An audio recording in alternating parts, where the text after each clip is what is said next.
Ladies and gentlemen, welcome to the weekend lunchtime brunch time fun afternoon edition of the Jay and Rob Toy Show. I am one of your hosts, Rob McCallum, but allow me to bring in the Fozzie Bear to my Kermit the Frog or the Bert to my Ernie. I don't know which you'd prefer out of the two. Well, you know what? We'll let him be Big Bird and I'll be Mr. Snuffleupagus.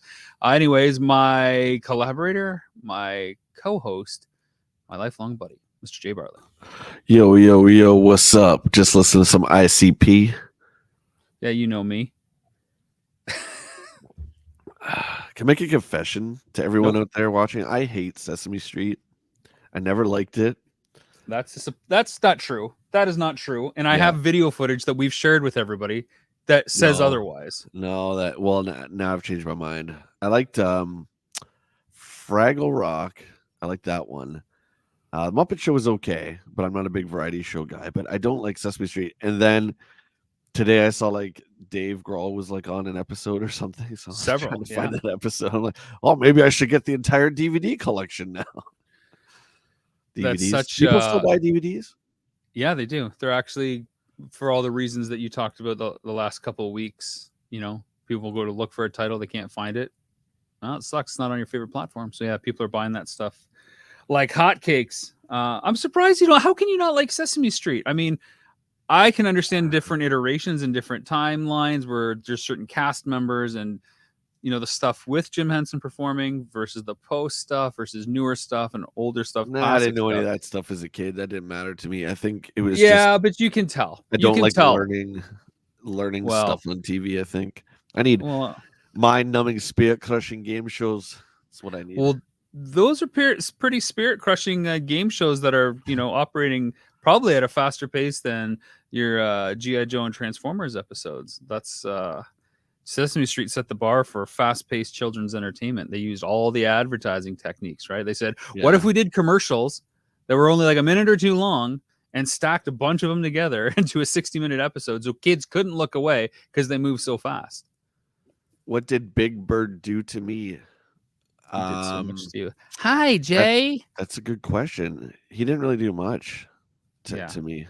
I don't like it. Muppet Babies for Life, Ryan says, of course. Muppet Babies are great. I love that cartoon. I love the toys from McDonald's. Those are classic. Those toys. I think it was Gonzo the hard one to get. Gonzo was the one everyone wanted. I don't remember any of them being hard. I didn't have that collector mentality when those were. Even the Fraggle Rock toys from McDonald's were classic as well. That stuff was great, man. I miss being like a veggie. I do miss McDonald's. I miss the food. You know they have a plant-based burger, right? I just won't support them. But I miss the toys is my point. Like, well, you can still buy the toys. I miss the toys. I miss, the cool stuff. Like you can get like hockey cards and stuff now at like Tim Hortons and really cool toys still at McDonald's. I just miss those days. I guess because it's like there's no traditional television anymore, so you're not like glued to the TV forced to watch these commercials, right? So I kind of like I'm out of loop with all the fast food toys, if there's any left, if they still exist. They still exist, and they're usually tied to the bigger tentpole films that come out, so the big Disney animated stuff or the Pixar stuff, because kids are buying Happy Meal, so they go for the biggest kid stuff that comes out. And usually it's like the Disney is with the McDonald's and the Universal DreamWorks is with the Burger King. Tier 1 and then tier 2.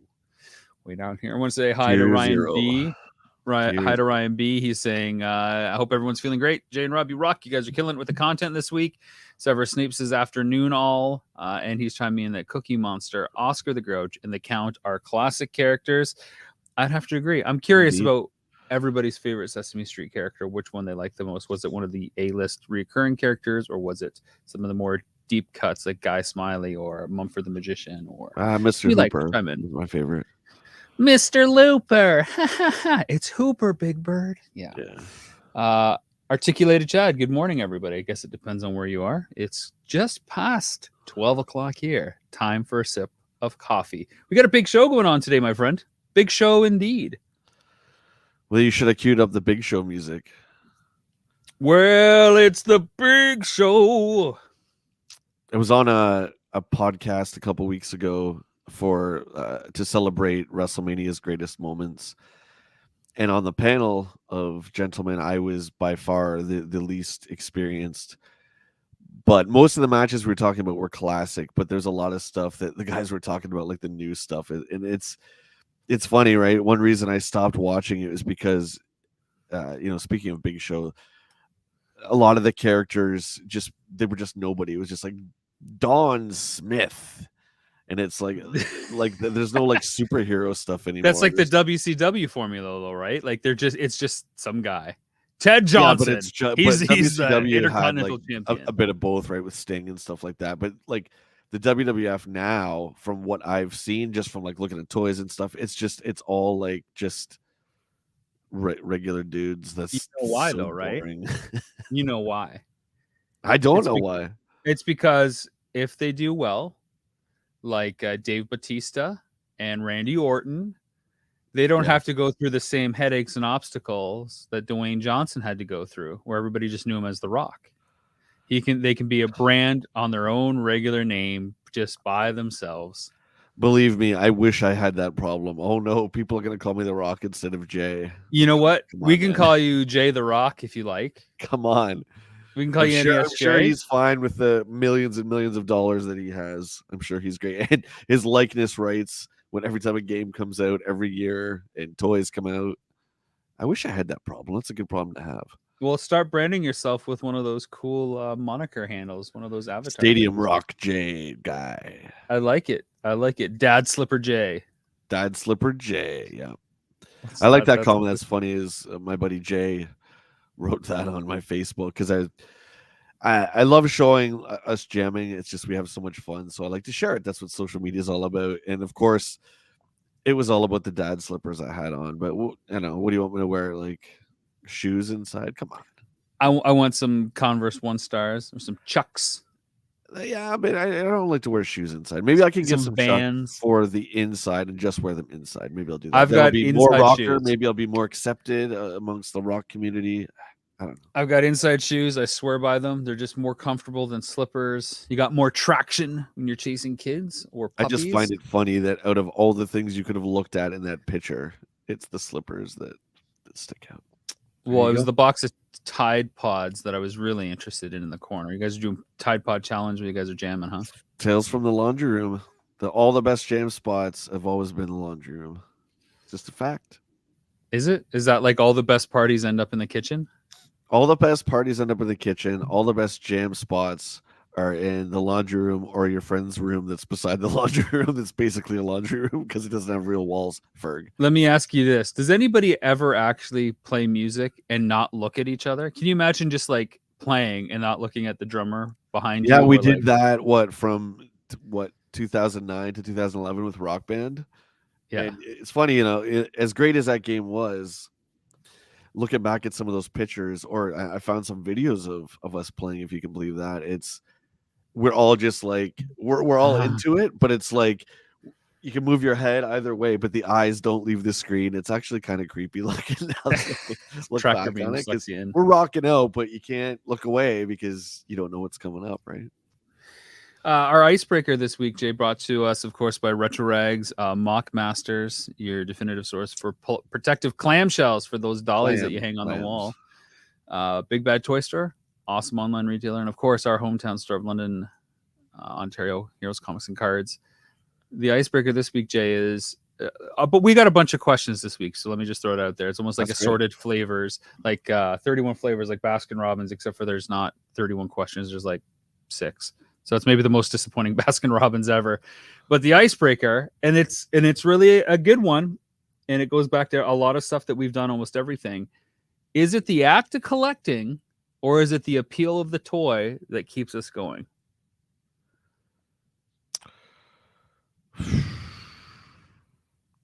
That's a good question. You go first. Let me think about it. That's a good one. Because that's really like a deep thought question. I know, it's the icebreaker. It's to get things going. I will speak for... Okay, I'll go and say that in the realm of video games, and this is me being completely transparent and honest with everybody, collecting the games became much more fun than playing the games. That's just the truth. That has nothing I'm not slamming on the quality of games or whatever, any of that stuff. It's just collecting the games became the game. And I think you actually said that to me a long time ago. That's where I kind of remembered that. With toys, I do enjoy toys more because you don't, like we've talked about before, you don't have any time commitment. You can just look at it, pose it, put it away. You don't have to sit down and go through this big intro and all that kind of stuff like you do with a game or a movie. I don't know. I think if you took hunting out of it, and we can all kind of relate to this with the pandemic, where a lot of us, you and I, were getting stuff online because you couldn't go out the last 2 years and get toys. Really, getting that stuff delivered to you is very easy, but it's not nearly as satisfying. Yeah, I mean, almost all new stuff. Excuse me, almost all new stuff for toy collectors. It's all pre-order. I mean, some of the stuff trickles into the local stores. I know Heroes is blessed with a lot of stuff that most people have to pre-order, but a lot of it is you got to buy it online, so there is no thrill of the hunt there.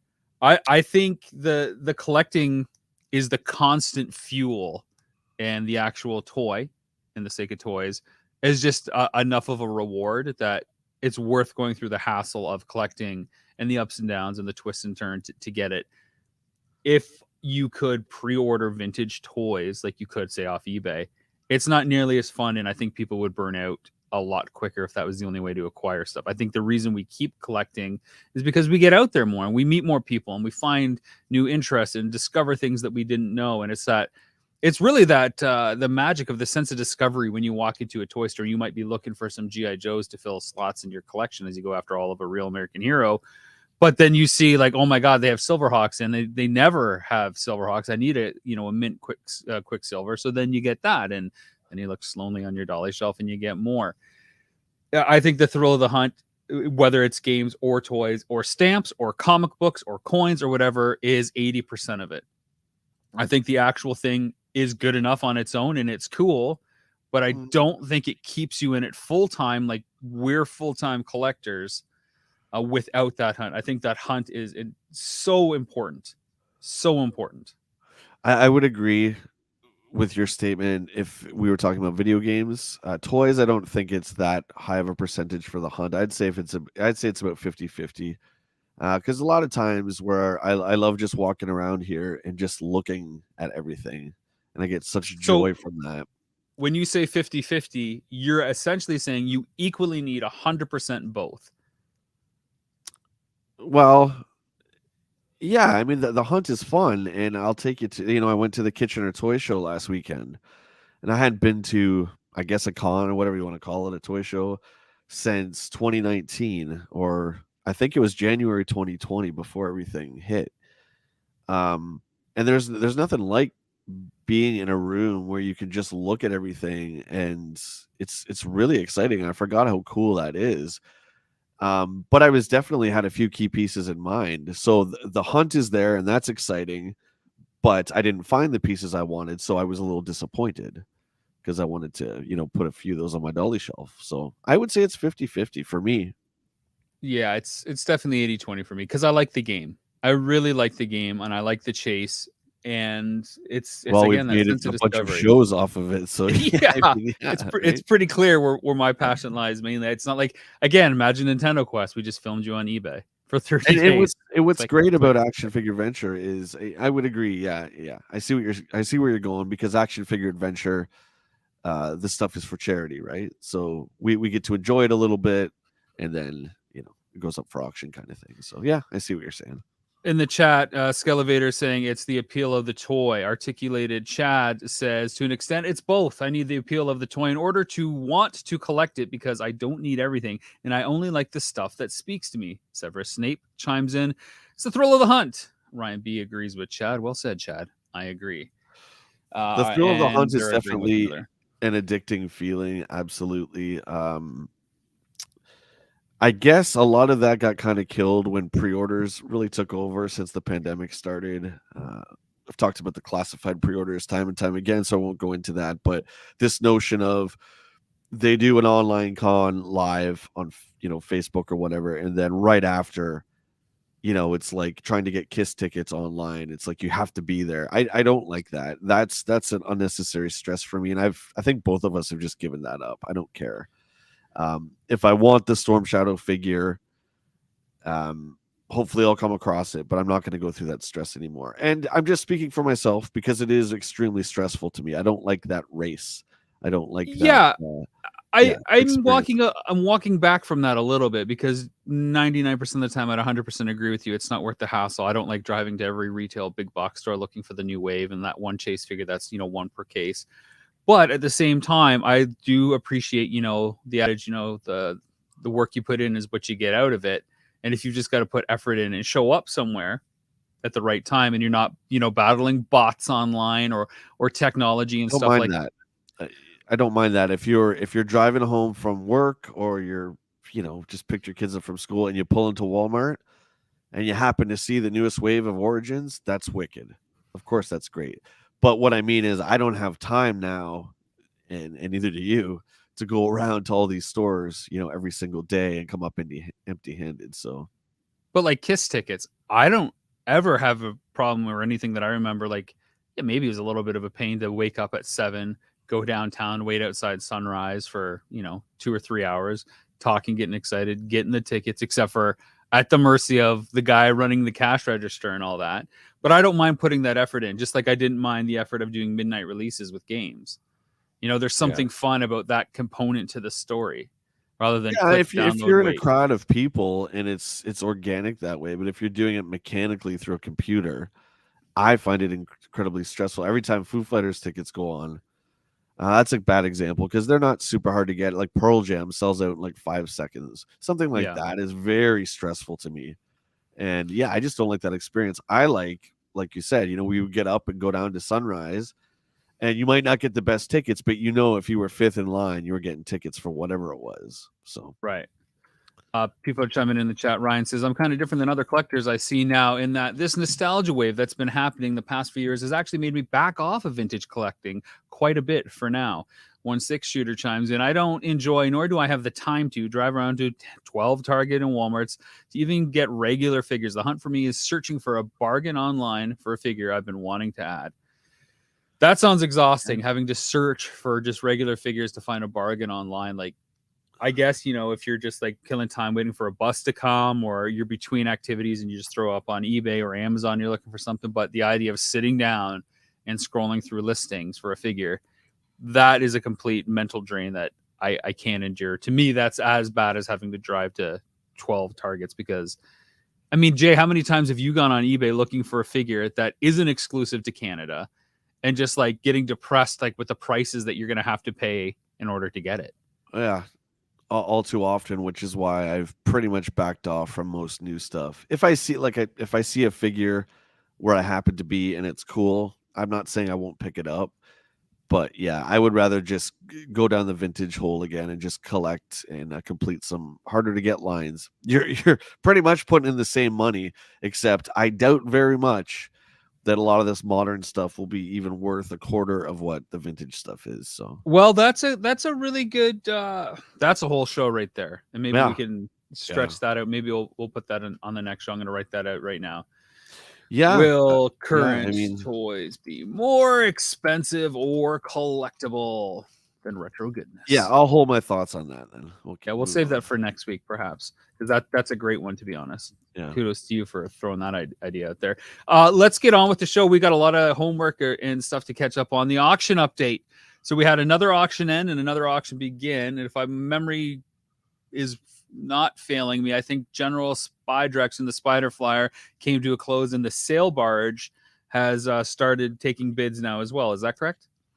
100%. The barge is large and in charge, and definitely there's a bidding war happening, which Love it. is exciting considering what we paid for it.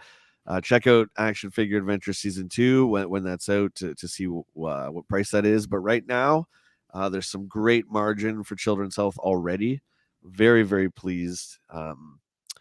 Spydrax not so well, but like you and I have talked about before, Spydrax didn't sell, which is fine. Yet. Yeah, well, Yeah, so I mean, you win some, you lose some. That's just the way she goes, kind of thing. But I think it's a very expensive piece, and having two obscure of the same toy line. Like if we had two Dino Riders, I think the same thing would have happened. I don't think it has anything to do with what we got because we put it on eBay, and sure, we're promoting it, but there's collectors from all over the world that are looking for any of these stuff. It doesn't matter what the inventory is. You could have had 10 items, you could have had 100 items.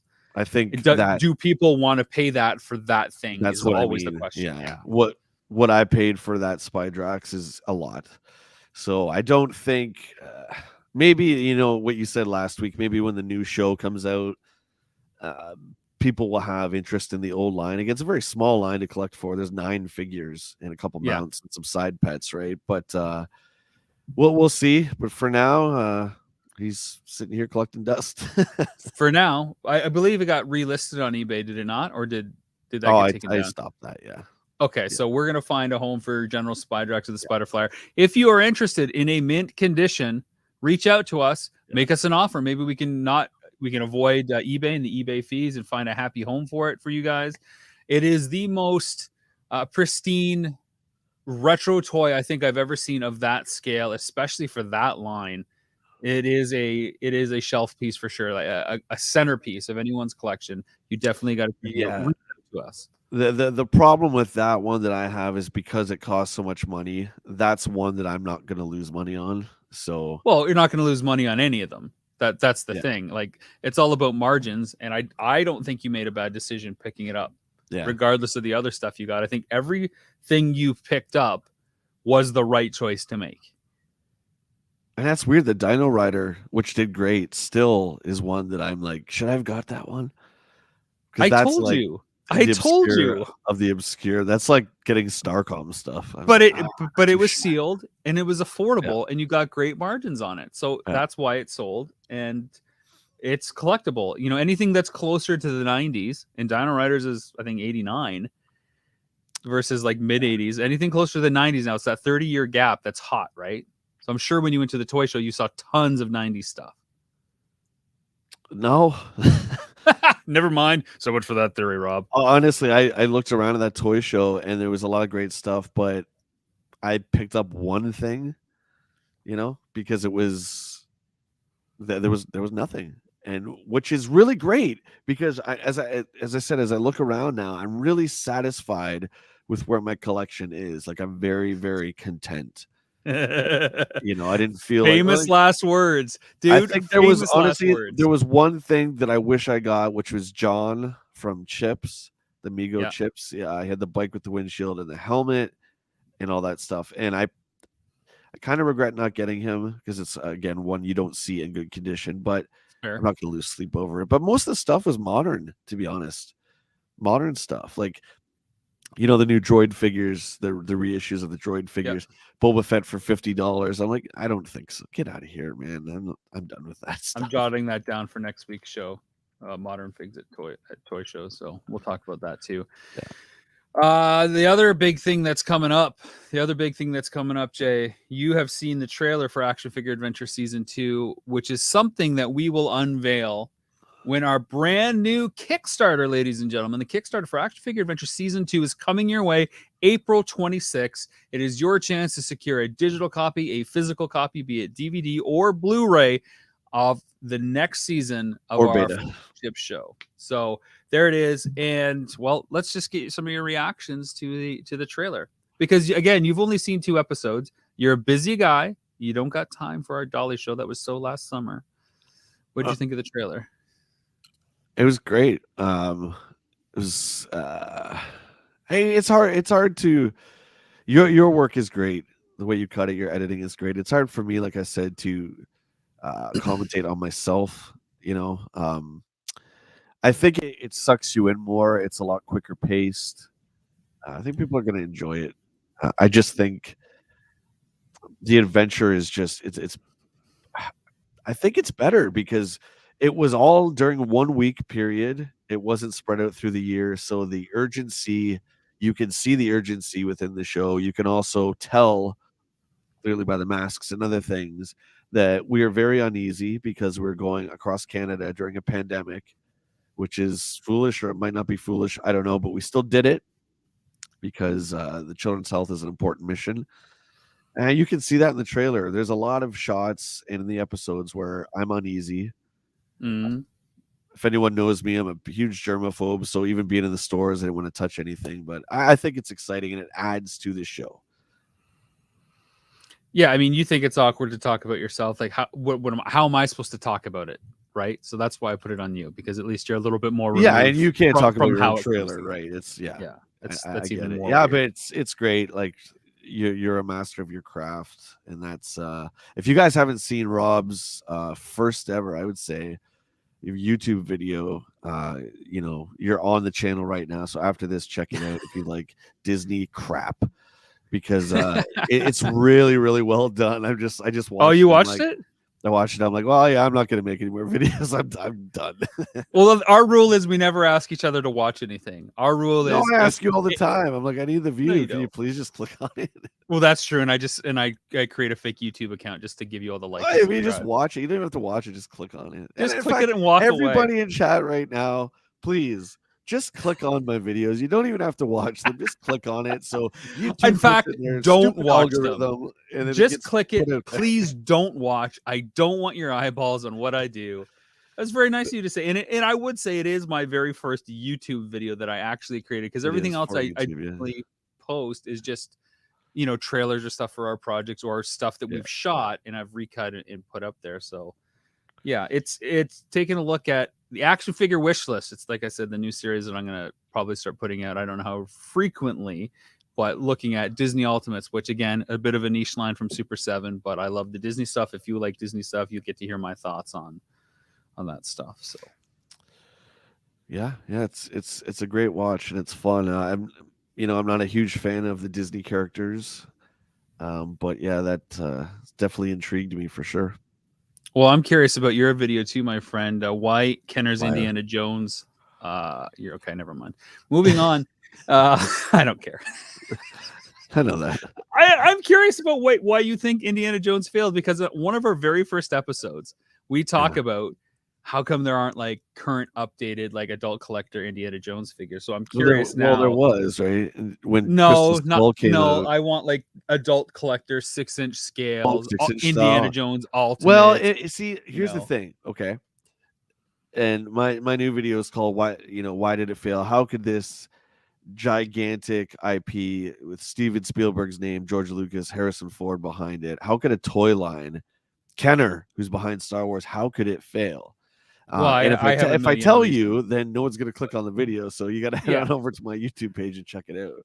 I'm curious because I have my thoughts, but I want to hear your thoughts. That's the intriguing part. And then I'll tell you how wrong you were and all the things that you left out. Yeah. Well, after you gotta or in the comments. Gotta watch the video. Gareth is saying, best of luck, guys. Hope season 2 is on Prime again. It won't be as of right now. It will not be on Prime. We had a distributor for season 1, the Nacelle company who did the toys that made us, and we don't have a home yet for season 2. We haven't approached anybody. We always go to Kickstarter first, and if it does well on Kickstarter, then that kind of just, we're happy with where that goes. It'll of course be broadcast in Canada on like real TV through Jinx Esports Television Canada, but it's not going anywhere else yet. We haven't figured out where it's going to go, so I'm not in a rush to sell it anywhere. The series is done. The Kickstarter is basically for finishing funds and to get the series put on disc. If we don't hit our goal, which I think right now is only it's either $5,000 or $10,000. I'm not sure what it is. It's not high, but if it doesn't hit the goal, then it'll never be released on disc. Simple as that. Anything we would get above and beyond that initial goal is basically going to go to pay for post audio, insurance, and legal costs, which are $25,000 on themselves. So any help would be great getting it out there, and it would just get out there much sooner too. Ryan, I have not forgot about it. A video like that. This was the main one I did, Rob. I don't know if you watched it. Where I clicked on it, but I walked away. Yeah, perfect. The Joes go to the Death Star by mistake. It's supposed to be the Terrordrome. It's hilarious. This is the Boss Hog one. Yeah, Ryan. I gotta be in a certain kind of mood to do that. I gotta be really energized and feeling really silly. So it is coming, but it's almost one of those things where I have to wake up and I'm like, yep, okay, today's the day. I can't plan it with a schedule because I can't plan. So that's just me, right? You have to be, I have to want to act different characters and stuff like that. So it's coming, man. I've taken a tally of everyone's choose your own adventure and which one won. So it's coming. I like that. I like letting the fans chime in to see where it goes. It's almost like Clue, the different endings. So what you should really do is film all three, and then put out the ones the fans pick first, and then see. Or that's a good idea. Like the Scooby Doo ending, right, from Wayne's World, or is it this version? Right. Yeah, do that. I like that. What else we got? I guess we could get to the main topic this week. I had a major clickbait thumbnail for the show, a new toy show. Everybody's probably like, what? They're doing a new toy show? They got another show? Figure Adventure Season 3? Is it 5 favorite figures, which they promised to make and never made? Rob wouldn't even go on the show. It was Tater instead when they talked about it on the live stream. They really abandoned the concept and hooked us in. What freaking frauds. Does he really click on the videos and just walk away? What an asshole. He does. He doesn't even want to be friends with himself. So the question is, a new toy show. And I wanted to throw it to you, Jay. What kind of toy show do you think needs to be made, or would you like to see? And everybody in the chat, chime in. I want to hear what you guys think is a great idea for a toy show that isn't something we've already seen. And you could describe it in different elements. I don't expect, a perfect, 2 or 3 sentence elevator pitch, but what would you like to see in a toy show? What's would be a really great toy show that hasn't been made yet that should be made? And I don't know if copyright Rob McCallum. If it's said on the stream, we own it. Okay. I've always loved hearing personal stories about anything and people's passion about anything. So I think more stuff about how Nathan and I did our 5 favorite figures of all time.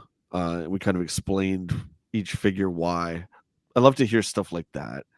Like why Carson's favorite figure is Lieutenant Falcon. Out of all 500 G.I. Joes, why is it Falcon? I love to hear stuff like that.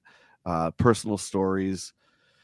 I love how the stories of action figure. We heard that when we went to the children's hospital, right? How action figures give kids courage.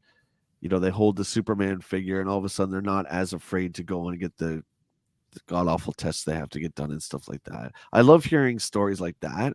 Now, I mean, that's kind of like what we do, but I don't know. Other than that, I think, adults playing with toys would be pretty funny, but I've already done that, so no one do that. Those are only two things. So let me get this straight. You've essentially pitched what you do on YouTube and what we do with Action Figure Adventure. Yeah. I mean, you don't see adults play with toys, and if you watch my video, you'll see exactly why. It's friggin' embarrassing, but it's funny. I would like to see that, and I don't think I would like to see the whole person, just the hands of the people. Like, would it be cool to see like Brad Pitt and Tom Cruise like play like G.I. Joe, and you see their hands and they do the voices? Well, that's a different thing, right? Because there's a celebrity appeal to how people. Sure, so that's how I'm changing it from my thing. Like, well, you're celeb Hollywood too, NESJ. celebrities. NESJ. Right? Yeah. Well, I'm not a Hollywood celebrity. Canadian celebrity. It's 3 people. You should contact some of the people that you like to collaborate with on YouTube and basically set up like a multiverse story where there's a chapter that unfolds with you. And like, oh, if only Optimus Prime could get us or whatever. And then it cuts to like, I don't know, somebody who's playing with Prime and does a story there. And then like it keeps going and snowballs chapter by chapter. Almost like a lot of comic communities and cities will do like a comic jam. Well, everybody will draw like 1 or 2 panels or a page, and then somebody else will do the next page and keep advancing the story. Yeah, it's a good idea. I've talked about it with a few people, but again, it's getting past that wall of feeling like really silly. Beer might help, who knows? But I mean, doing it just myself, I mean, I feel pretty silly doing it, but it's fun, man. And when I'm editing this stuff, and I think I'm hilarious for some reason, so when I'm watching the playback, I'm just laughing. It's like, you know what? If I just made myself laugh and nobody else laughs, then mission accomplished. That's cool too. Ryan's chimed in and he says, you guys are creating what I've been wanting to see. I was so excited to find your stuff on streaming. You guys should be on History or Discovery. I can definitely picture that. Well, that's kind of you. Feel free to write them. Ryan's such a good dude, man. Like he comments on every single video that I make, and he's likewise. on every stream we do, and I can't thank you enough, man. It's guys like you. This is why we do it for guys It like you, really man. makes it worthwhile. Like I think there's Yeah, been 3 or 4 comments on that Disney video that I made that you talked about. But the yeah. fact that I got any comments made the work that I put into it like oh, that's more digestible. It's pretty cool that somebody actually took the time to watch this. And that's no different than the films or the shows that we do when we get comments on that stuff. It's great. Yeah, I mean, YouTube's a bit, it's more personal when something's playing on Amazon. There's no room to like reach out to us, and I would like to know what people thought more of the episodes of season 1 for Action Figure Adventure. That would be really cool. I always wanted to hear, would you have taken that flag if you were in my shoes? Would you have taken the flag? Would you have gone for the barge? What would you have done differently? I don't hear enough of that. You know Would love what's to hear funny? that. Everybody plays the home game that I hear from. They're Yeah. they're always yelling at you or or questioning what you're doing. But I will say unequivocally, nobody talks about the episodes. They talk about the season. They talk about the whole season, the whole show as one whole, because usually they're watching multiple episodes at a time. Whether it's never just one. They watch 2 or 3 and then they pause and do something else and come back to it.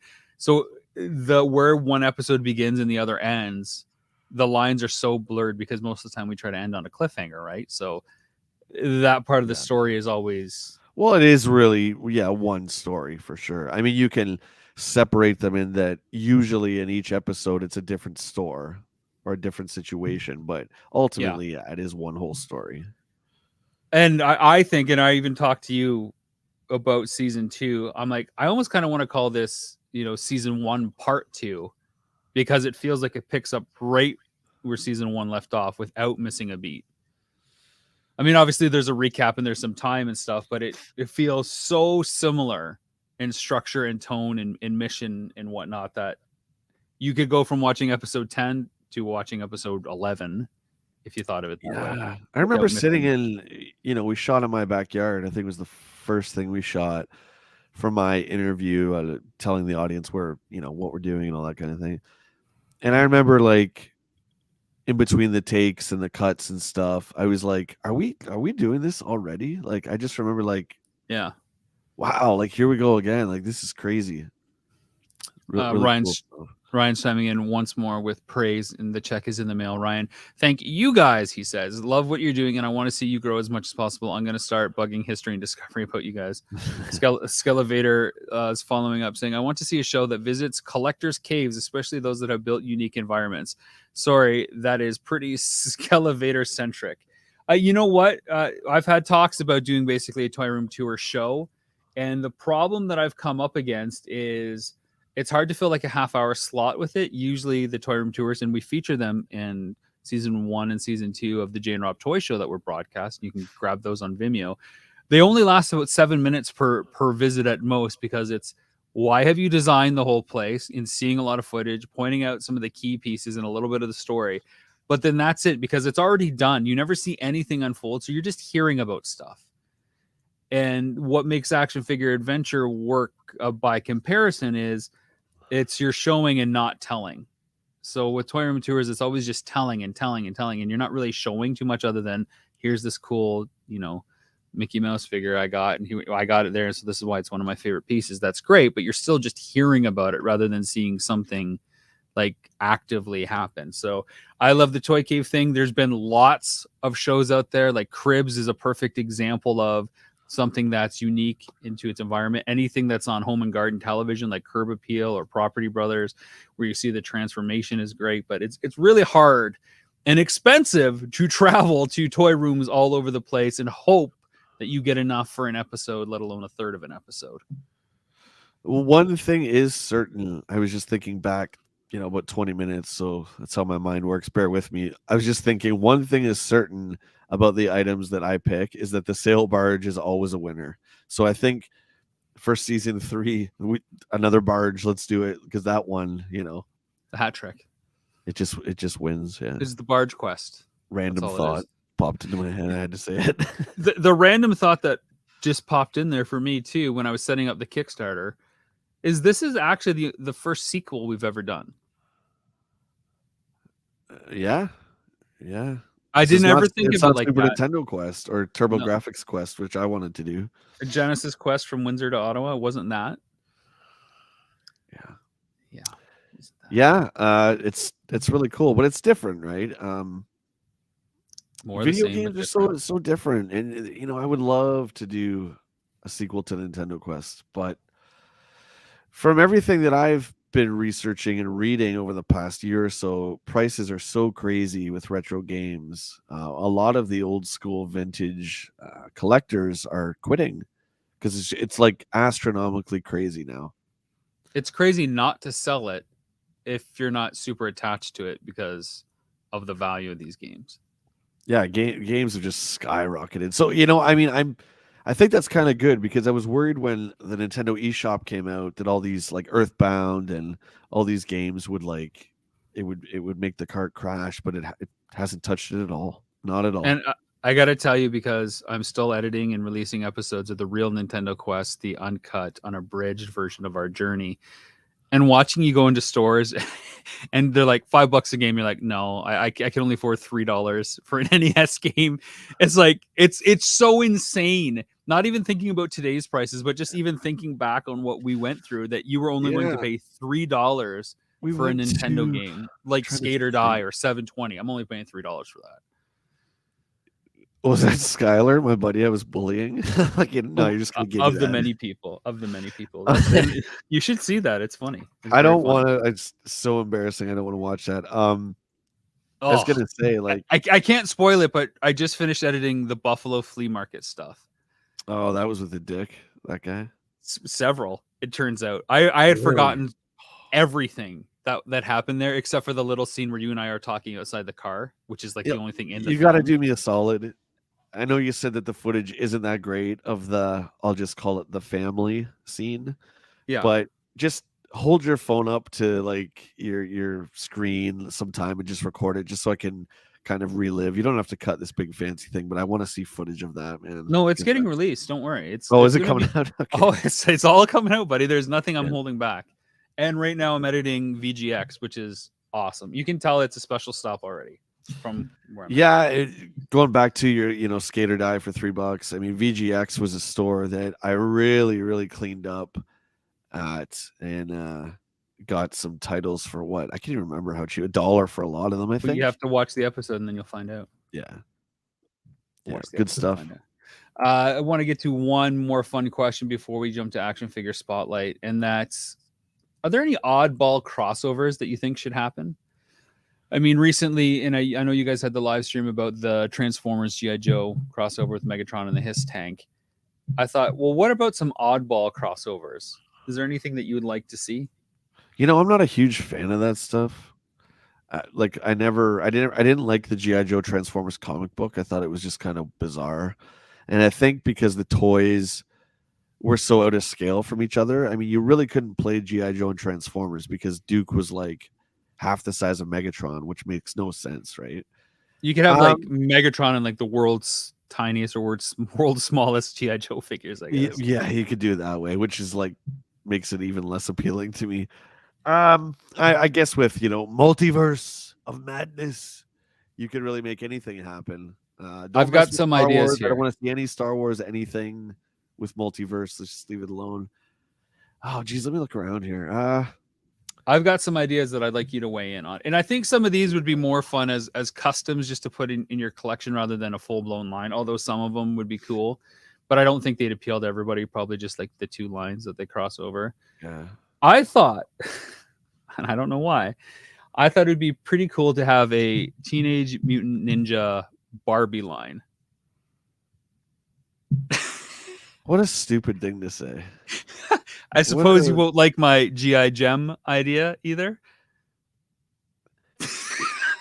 Yeah, but you're just playing off the names. They No, both have the I was J in the Teenage name. Mutant Like, Ninja Barbie name playoff. I would love to see what does Barbie. GI Joe have to do with Gem? That's just I like would just like making. the crossover where Gem, instead of being a rock band, was like in the military, and you have like the Misfits. Oh, I thought you meant like Gem meets GI Joe. It's like you could have like Gem meet like uh Shipwreck and Snake Eyes, and it could be like the whole Cold Slither episode. No, it would be like a brand new line that would kind of cross-pollinate the idea. So you could do G.I. Jem where Jem is in the military, or like Scarlet is a rock star. A horrible idea. I don't Teenage like Mutant Ninja Barbie is a winner, I'm telling you right now. One that I think would be huge with fans is Masters of the Turtleverse. So instead of the He-Man buck, you have Turtle bucks of all the different characters. I think that makes a lot of sense.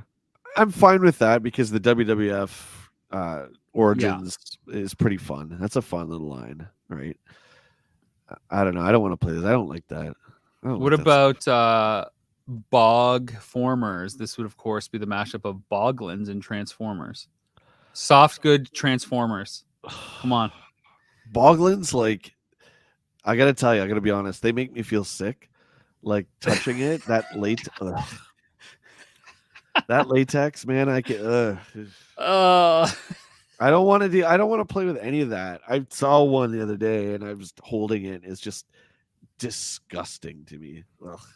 No. Okay, here's one that is less about mashing two lines up, but more about the representation of a line, and that's superpowers of the Force. So Star Wars figures done in the superpower style. I don't want to play this game anymore. Star Wars figures, the last thing they need is power action. I'll tell you that right now. I only forgive the superpower figures. I only forgive them because the figures are so amazing. But no, I don't want that. Okay, I don't want any crossovers. Just we can move on. You're not a fan of the crossovers. You're very much a puritanical figure collector. Other than playing Mix Up, heaven forbid worlds collide. Mix Up is great. Mix Up is the game we played where we mixed up all the lines in one big universe. I like that, but I don't like. No, I don't. Do you know about Operation Recall, Jay? I do, absolutely. Yeah. Do you want to tell people about Operation Recall? Operation Recall is an incredible project from Carson Metaxas, who runs 3djoes.com, the greatest G.I. Joe site on the planet. If you guys want to see anything to do with Joe's pictures, file cards, clear photos of the figures, go there.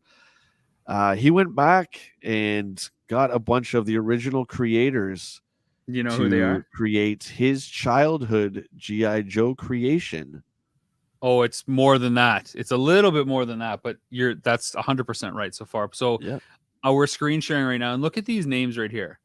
Jay, feel free to sound these off and give a little insight. You got Kirk Bazigian, of course, Larry Hama, Ron Rudat. I mean, right there. Is that not enough? Like, the fact that if it's not, we've got three more. Yeah, the three top, they're all legends, but the three top guys right there are behind Carson on this project.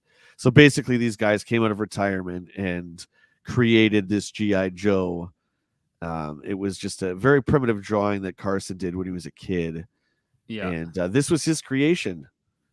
Yeah, and it is come to life. It's incredible. Look at it. Yeah. Legendary creators back on active duty, which is awesome. And of course, in addition to those three, we've got Ed Morrow, who's a package and brand identity executive, Doug Hart, who joined Hasbro in '84, who did a lot of packaging art as well. In addition to Hector Garrido, and then Bill Merklin, who is a figure sculptor who gave everybody that distinct look and stuff that we know so well. What's really exciting to me, Jay, about Operation Recall is it doesn't just begin and end with Carson's famed design for Rotello, which is a drone pilot recon figure by the looks of it. They are now extending figure submissions to the entire action figure community. So if you have an idea, up to 3 for a G.I. Joe figure, your own custom idea, you can submit it with drawings and whatever visual materials you had for those legendary guys to consider. How many of us, wanted to send Hasbro what we wanted for an action figure and never heard back? Well, this is a little bit more close and personal, a little bit more of an inside edge. If you've got a cool G.I. Joe concept for a figure that should come back or should get created, check out Operation Recall. Check out the submission process. We've shared it to the Action Figure Adventure Facebook page. This is a real life Steel Brigade. Yeah.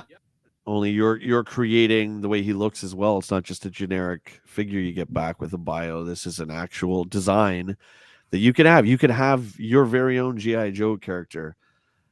Who wouldn't want that? We've all dreamed of we've all dreamt up of ideas of what our ideal Joe would be. Now's your chance to do that. It's incredible. Yeah, it's cool, and we're going to be tracking this and see where it goes. And I think Carson's got some more tricks up his sleeve, but right now it's just the early days of everything Operation Recall. So get ready. It's getting intense. It's getting intense. That'll bring us to Action Figure Spotlight this week, though, Jay. And you and I both have figures. Do you want to go first? If you go first, that'll give me a chance to slip out to the restroom because I've had 4 cups of coffee since we started, and I'm going to give you center stage. Can you do that?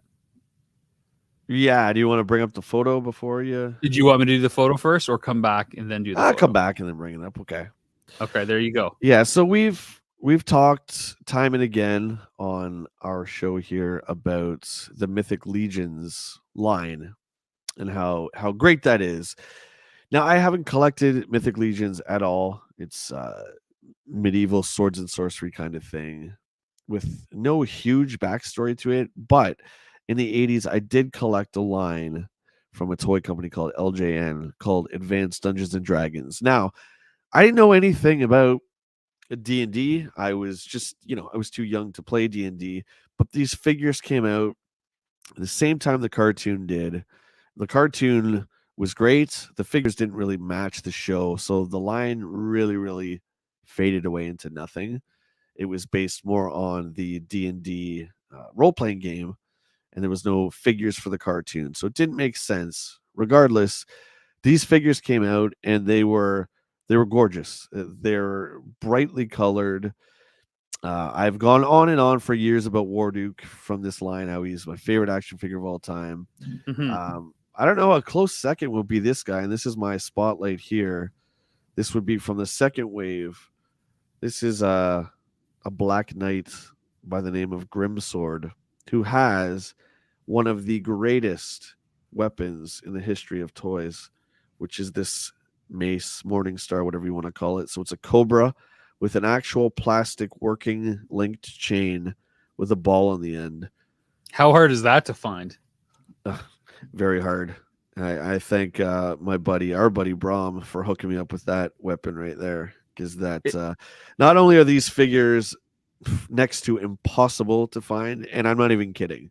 Unless you go on eBay, you can't find D&D stuff anywhere. You never see D&D stuff anywhere. Again, obscure toy line that failed miserably.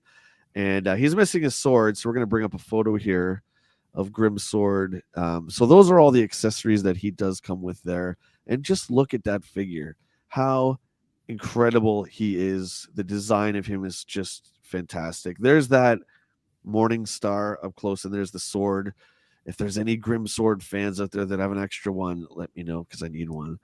I would think, Jay, that Morningstar, according to the image that you picked up there, that plastic chain link ball looks like it could slip off with relative ease. Like if there's any contact during playtime, that's probably coming off. Yeah, it's very delicate. I can't remember the other character, but there's another, I think it's a female knight who has something similar to that from the second wave. It's got spikes on the end.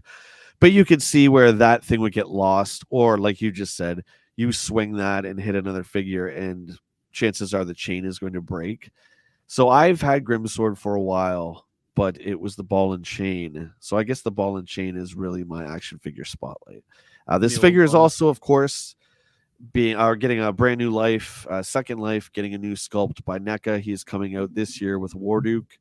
I don't know where they're going with this line. I guess we'll have to see how well those two figures do, but I'm looking forward to seeing the new Grimsword.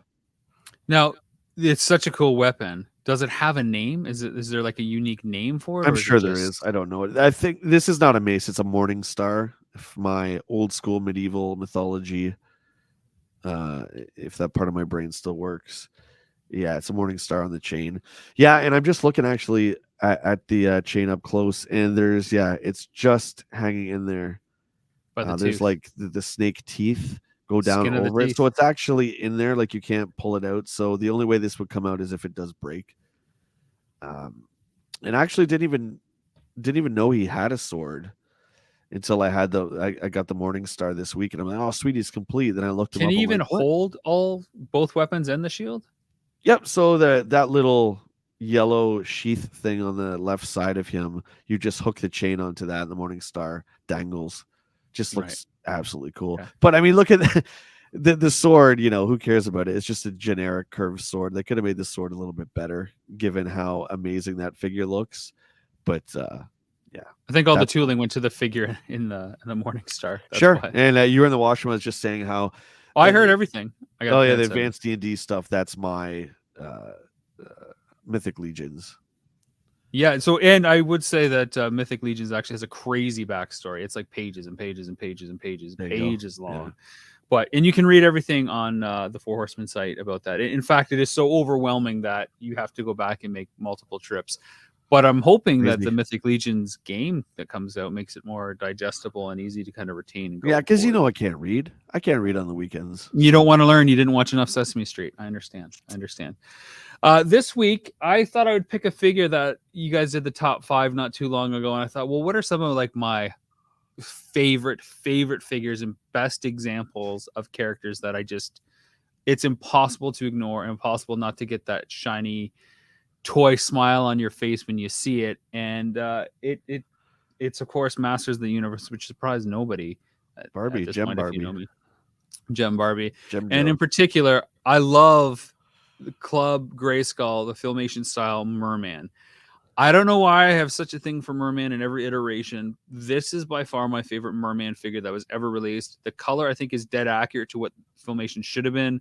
There was some weird color changing timing, what they call color timing, where they thought the sky was supposed to be a different color, and as a result, anything that was blue kind of went the other way that it was supposed to go on. So he was supposed to be turquoise and not as blue as he is in the cartoon. So I think this is color accurate, but it's just such a cool figure, and you never see these figures anymore. Nope. It's one of the best cartoon likeness figures I've ever seen. I think Hordak is maybe the other one in the line, and the Sorceress, but the Sorceress has such a problem with her wings that she can't be number 1 or number 2. But Merman, again, perfect articulation, awesome accessories.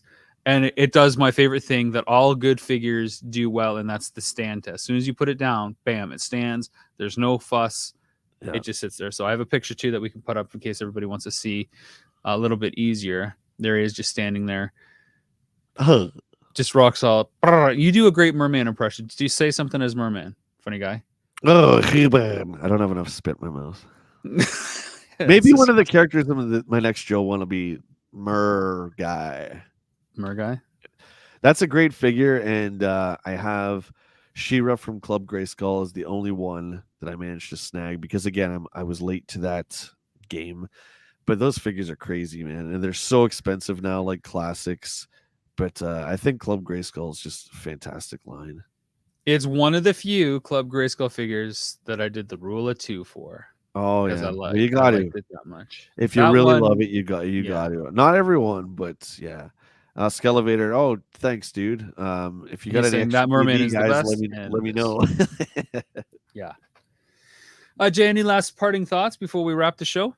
This week has flown by, which has been fantastic. It sucks that it's over. I mean, thanks to everybody again for showing up and accommodating us in our new slot. I think Saturday afternoon fits both our schedules better, and it's just a little bit more relaxed. So thank you for everyone who can make it. Yeah. Again, thanks for checking out Rob's video this week and mine as well. The Indiana Jones one is doing really well. I really appreciate it. And if you guys are free tonight, I'll be streaming with our good buddy HCC788, Articulated Chad, who's in the chat as well, and my buddy Neil. We'll be ranking G.I. Joe figures and making fun of them and, ranking them from A to F. So tune in at 7 o'clock if you guys are free and just hang out on a Saturday night and talk about Joes with some Joe guys. I like that you have a Saturday evening weekly stream that rotates amongst different topics, whether it's stuff like Foo Fighters and rock and roll. Yeah. Just having fun ranking figures like you're doing tonight, or discussing like you were with Book of Boba Fett when that was happening too. I like that it's just a revolving pop culture live stream. I appreciate that, man. Yeah, I mean, I was going to do a blog. I talked about that. I had a big life-changing event in December, and I was going to start doing a video thing, but I like this better. I like having different guests on and different topics. You're not really pigeonholed to anything. So thank you. Yeah.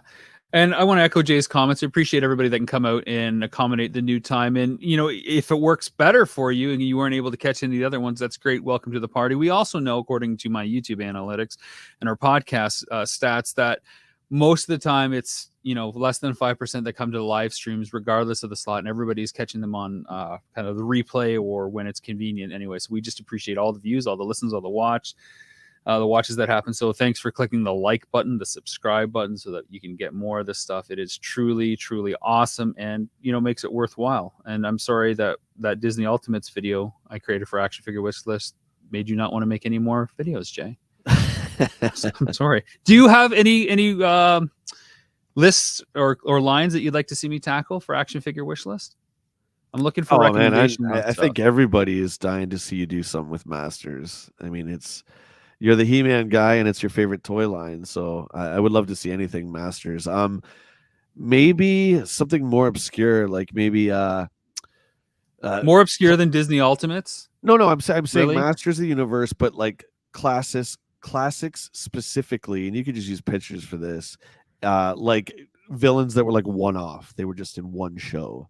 Like maybe top 5 or top 10, like one-off classics figures. There you go. There's one for you.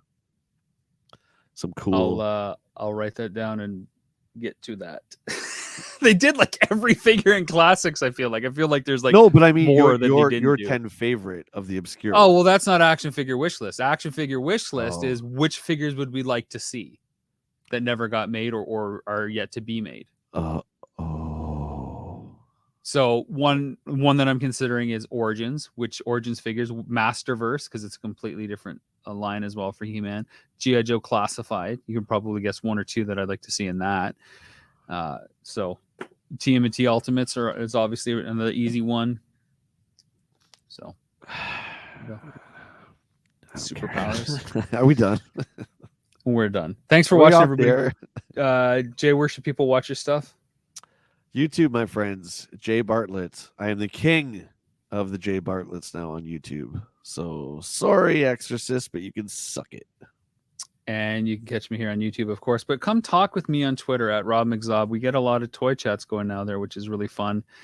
And as up the ante, we get a lot of discussion going there about what works back and forth and sharing with other collectors. It's getting out of the echo chamber. You actually get to hear new thoughts, which is awesome as well. Jay, you know, for the love of toys and the warmth of scarves, take care of yourselves and each other. Because the best time of day, Mr. Jay Bartlett, is playtime. I want everybody to have a Trey cool day. Cheers.